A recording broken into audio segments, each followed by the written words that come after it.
Bismillahirrahmanirrahim. Assalamualaikum warahmatullahi wabarakatuh. Sobat Quran yang dimuliakan Allah Subhanahu wa taala. Barangkali di antara kita ada yang sebelum menghafal Al-Quran punya kebiasaan tilawatil Quran, kebiasaan qiraatil Quran, yang menghatamkan dari awal juz pertama sampai dengan juz 30. Ada yang ikut komunitas Odots, ya one day one juz, atau ada juga yang lebih banyak dari itu untuk tilawah hariannya. Akan tetapi kebiasaan itu terkurangi, bahkan ada yang hilang sama sekali karena fokus dengan hafalannya.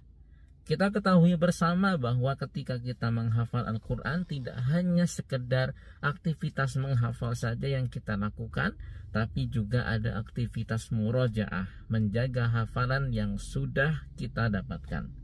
Dan kebiasaan tilawah itu bergeser, ya. Yang tadinya bisa tilawah berurutan dari juz pertama, kedua, ketiga, dan seterusnya sampai hatam, sekarang waktu yang kita miliki itu lebih banyak digunakan untuk menghafal dan juga mengulang-ulang hafalan.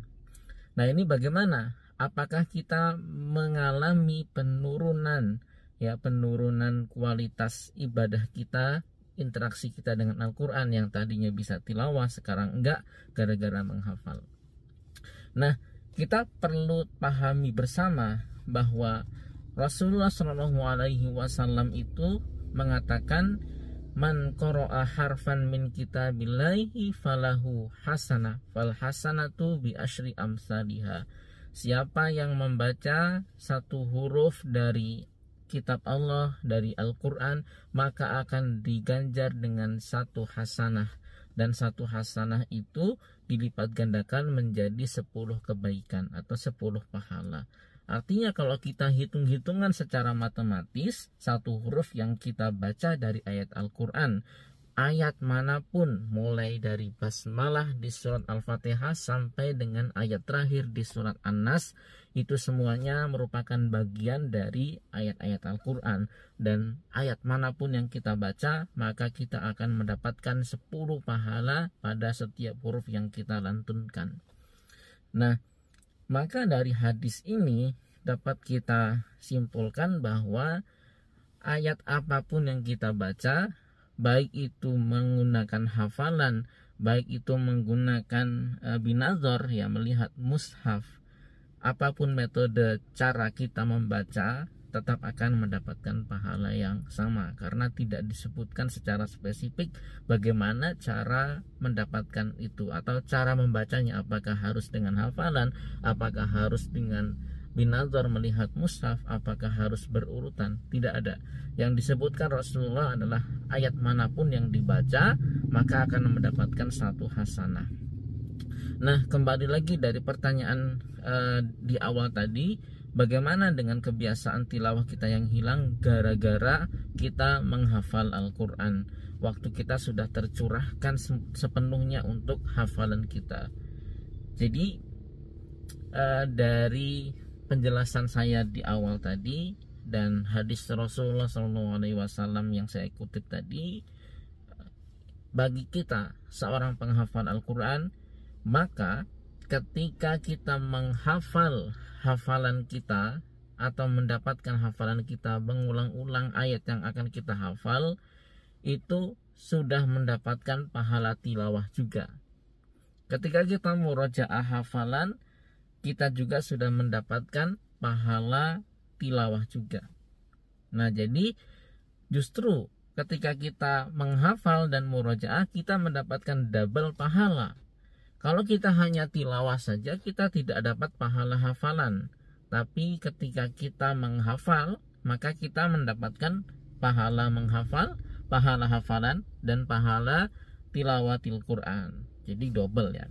Walaupun ada yang mengutip pendapat ulama bahwa lebih baik kita membaca Al-Quran dengan binazar, ya, dengan melihat mushaf. Akan tetapi menghafal juga itu kan ada nilai positifnya. Alasannya ketika kita tilawah dengan melihat mushaf, maka mata kita juga mendapatkan pahala karena melihat ayat-ayat Allah dalam tulisan mushaf itu. Nah, logika ini kalau kita gunakan oleh seorang penghafal ya, ketika kita gunakan dalam hal hafalan, maka ketika membaca hafalan itu, otak kita, memori kita itu juga sedang merekam, sedang memutar hafalan kita. Maka otak kita juga akan mendapatkan pahala dari ayat-ayat yang sedang diputarnya atau memorinya yang sedang dikeluarkan itu. Jadi sama-sama mendapatkan kebaikan ya. Bukan berarti ketika kita membaca dengan binador, dengan tilawah, melihat mushaf itu, membaca dengan hafalan tidak ada kebaikan plusnya. Sama-sama ada kebaikan plusnya ya. Jadi kita kombinasikan aja. Terkadang ketika kita punya waktu untuk tilawah dengan melihat mushaf, kita lakukan. Ketika tidak ada kesempatan itu dan kita punya kesempatan mengulang hafalan kita tanpa melihat mushaf, kita lakukan. Maka dalam Al-Quran itu, proses berinteraksi dengan Al-Quran, apapun yang terjadi, semuanya adalah kebaikan. Kalau kata guru saya itu, ketika kita berinteraksi, bercengkrama dengan Al-Quran, ibaratnya kita sedang berada di sebuah taman, yang dimana di taman itu berisi bunga-bunga yang indah, semuanya terlihat indah, semuanya terasa wangi, ya, semuanya adalah kebaikan di dalamnya. Maka tidak ada hal buruk yang terjadi ketika kita berinteraksi dengan Al-Quran. Kendati pun misalnya kita mengalami kesulitan dalam menghafal, dalam kesulitan menghafal pun kita tetap dapat kebaikan ya, walaupun mungkin secara zahir kita mendapatkan musibah ya, kok ngafal nggak dapat, itu kan kesannya negatif, tapi sebetulnya di sisi Allah itu merupakan sebuah kebaikan. Dengan kita sulit menghafal, maka usaha kita akan semakin kuat.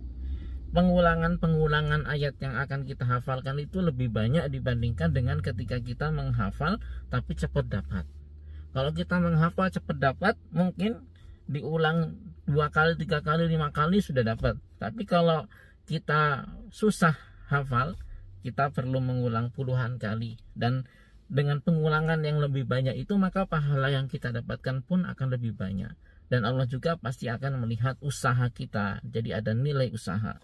Nah, jadi kalau mau dihitung dengan hitung-hitungan matematis, maka kebaikan-kebaikan yang Allah berikan kepada kita dari interaksi kita dengan Al-Quran itu sangat banyak sekali ya. Kalau kita tidak bisa melakukan dengan cara yang pertama, kita gunakan cara interaksi yang kedua, yang ketiga, yang keempat. Nah, jadi tilawah Quran, menghafal Quran, membaca dengan melihat, membaca dengan hafalan, itu semuanya bukan sesuatu yang harus kita banding-bandingkan mana yang lebih baik, tapi itu semuanya adalah sebuah pilihan-pilihan yang bisa kita sesuaikan dengan kondisi kita masing-masing. Nah, mungkin itu mungkin agak kemana-mana pembahasannya, tapi mudah-mudahan bisa menjawab pertanyaan dari saudara kita tersebut. Dan jika Anda punya pertanyaan lain, silakan sampaikan juga di kolom komentar. Kita akan sambung di kesempatan berbeda. Jangan lupa Anda klik like jika menyukai video ini, subscribe bagi yang belum, dan share video ini seluas-luasnya. Billahi taufik wal hidayah. Assalamualaikum warahmatullahi wabarakatuh.